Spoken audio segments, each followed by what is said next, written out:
When I joined Boston Bruins in 2006, I became part of the team built on character, identity, and toughness. These values were shaped by legends before me: Milt Schmidt, John Busick, Eddie Shore, Bobby Orr, Terry O'Reilly, Cam Neely, Ray Bourque, Don Sweeney, and so many others.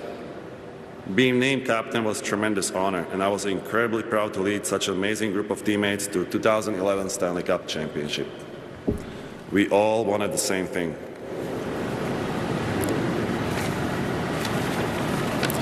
We battled along each other for months, and we knew we had a team just to do so.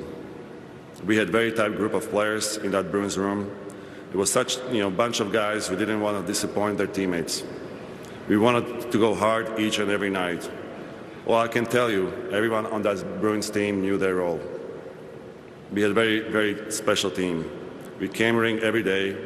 We stuck up for each other, played for each other, sacrificed our bodies, and refused to let the bench down. We had great relationship with each other, but also we developed great relationship with our fans. And Boston loved their Bruins, so thank you, fans. I want to single out one player. I want to thank Patrice Bergeron, one of the greatest leaders and people I have ever met and played with. My longest teammate, my co-captain, Bergie, I can always count on you. You show me and help me to become a better leader, a player, but more importantly, a better person. Rex, Scratch, Luch, Fairsight, Skelly, Torrey, Supi, and many others. We create something special in Boston, a culture. That 2011 Stanley Cup with Claude Julien and his staff, I will never forget how you guys made me better every single day. You pushed me, you trusted me, and sometimes, yes, you tripped me, especially you, Marshy. These days, my favorite hockey moments are with my son, Colton, and his teammates back home in Penticton. The road trips, the tournaments, the early mornings, seeing the game through his eyes has reminded me what this sport is really about. Joy, connection, and being a part of a team that's bigger than yourself. I'm going to sound like an old man here now, but to every kid out there, work hard, stay humble, and remember, where there's a will, there's a way. My dad used to tell me, play with fire in your eyes. And my mom used to say to me before games, eyes in the back of your head. So thank you to my parents, to my brother Cam, and my sister Rebecca for always being there for me, and for looking after Colton when I couldn't. To my son Colton, thank you for making me fall in love with this great game all over again. I love you. And to the fans for letting me live a dream that once belonged to a skinny kid in Fort Francis. Hockey has given me more than I ever imagined. But the greatest wasn't the wins or the banners, it was the people. The teammates who became brothers, the coaches who believed in me, the trainers who kept us healthy, the family who stood behind me through the ups and downs. Because that's what this game gives you. People you go to battle with. People who become like family. And that's why hockey will always be the ultimate team game. You can chase a dream alone. You can't chase a dream alone. And you don't lift a cup or wear a gold medal on your own. You lift it with everybody that ever lifted you. And so to everybody who ever lifted me up, thank you for being my team. I will carry you with me for the rest of my life. I smile at the landscape of women's professional hockey today because it's what we all wished and hoped for. For my daughters and all girls, the league is such a powerful example of women and girls living out their dreams. And you can see it's possible to live out those dreams, whatever they might be. After my last Olympics, Mom had told me a little story that her and her 6-year-old daughter had watched our gold medal game on television. And she said they stood up in their living room and they sang the Canadian anthem with us and they had tears in their eyes. And she continued on with her story, and she said the day after they watched the gold medal game, they went to an outdoor rink, and this was in Winnipeg. And she said as soon as her 6-year-old daughter put on all of her hockey gear and she tied up her skates, and the day after watching the gold medal game, this 6-year-old girl went on the outdoor rink. And as soon as she got on the ice, she just started throwing her gloves and her stick up in the air repeatedly. And her mom was laughing, and her mom asked her daughter, she said, "What are you doing?"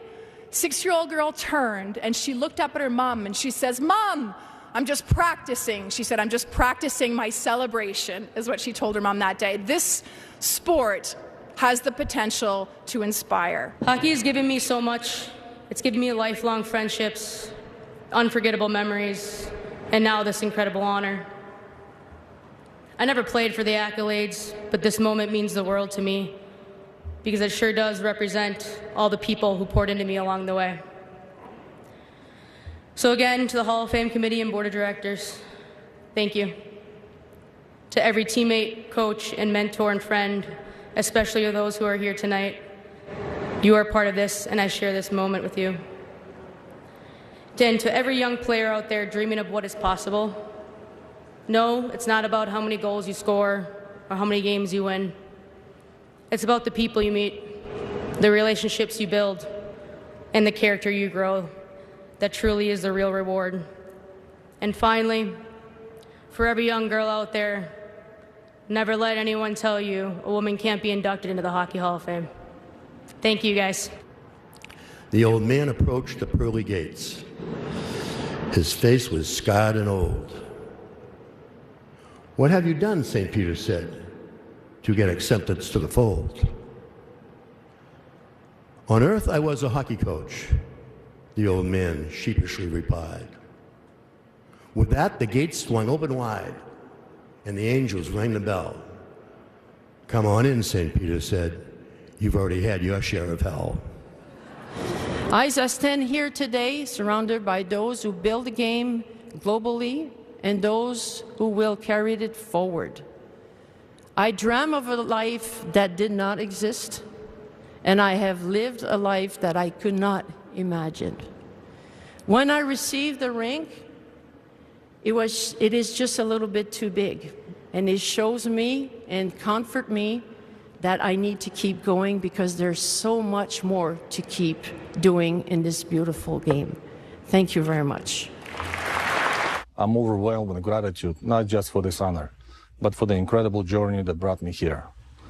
You know, I don't like early wake-up calls, but when I saw 416 area code came up on my phone at 3 in the morning, and the beautiful voice that I wanted to hear for a long time said, "Hello, Alex," then I knew something special happened.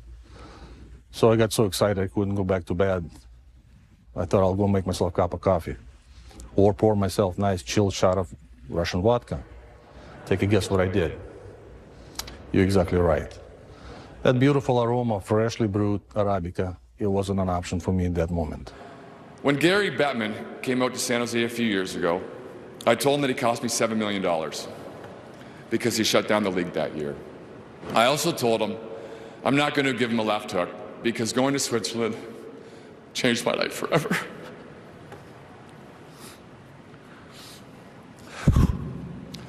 It was there I met my wife, Tabea.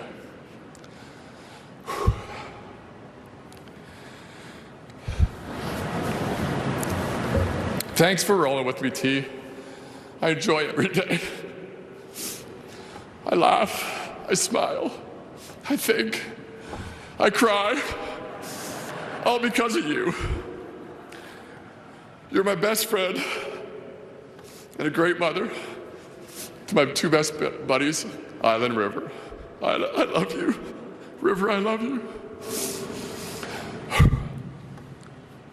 I really am a simple man, and with the love that you three show me, and our new addition, Phoebe, I know there isn't anything else in the world that I need.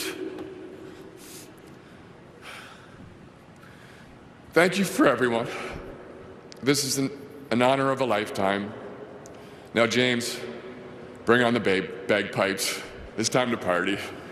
Thank you, everyone.